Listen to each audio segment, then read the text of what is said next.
So today I wanted to touch bases on a book that I read when I was in high school, and the book was called Mrs. Mike. And as you've seen at the beginning of this, there is a movie which I did not know about, and I want to give full credit to at Classic Rob Evelyn Keeves for allowing us to be able to watch the full video on YouTube. Now you're going to see my eyes kind of going down because I'm reading notes that I kept about the book. It's a really, really great novel. It's based on a true story, and it was published in 1947. It's about a woman called Catherine Mary O'Fallon, who was only 16 years old when she wed. And in today's world, you're like, wow, okay, that's not good. But back then, that was normal. Kind of scary, but her story is something of amazement. And she marries a guy named Mike Flanagan. Very tall, very handsome, as she writes in her book. How far do we travel today? Well, we did very well today, very well. I'll say we covered at least, 27 miles. Only 27 miles? Well, that's good. If we keep that up, we'll be home in 2 weeks. 2 weeks. The book is based on the 1900s and about their challenges of living in cold areas. So the reason I bring that up is we are currently going to be hitting like -20s and with wind chill up to -40. Sorry, my cat's making little meows in the back. What's most interesting about the book is the amount of work that they had to do just to make a living.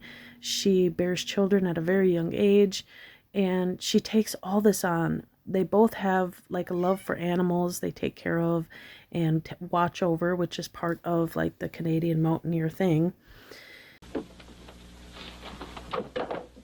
I'm Mrs. Mathers. Mrs. Mathers, I'd like to leave my wife with you while I go to Fort Manette for a doctor. Doctor? What's wrong with her?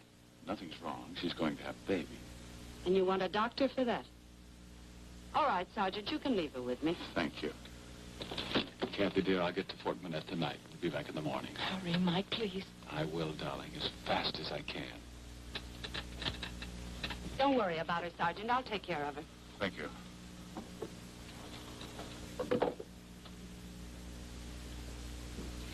You don't get back in time, it won't be the first baby I've delivered. The thing that was the hardest that I couldn't put the book down was the challenges of dealing with forest fires.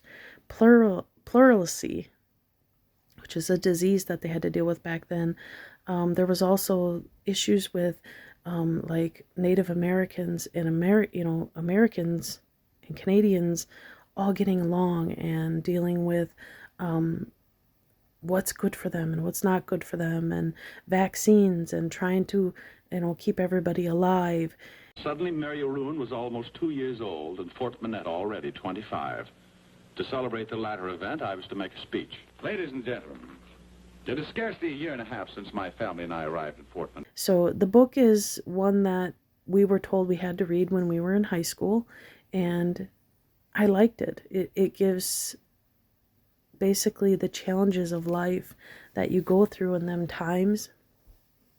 And I relate in so many ways because there are things that they do in the book, as far as like how they get through challenges of keeping the house warm, making dinners, and dealing with sub-cold temperatures. You keep in mind, here's a woman who has,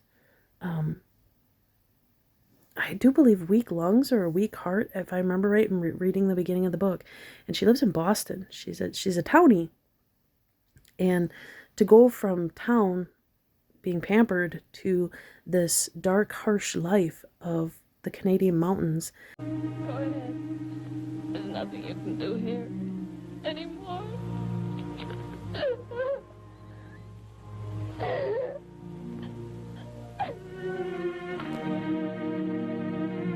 I just wanted to make a recommendation for the book. It's fairly good, and I really enjoyed it. And because I'm kind of in and out of bed, dealing with a lot of health issues as always, and the pressure of the world, I figured this would be something that you'd enjoy. So that's all I have today. Bye.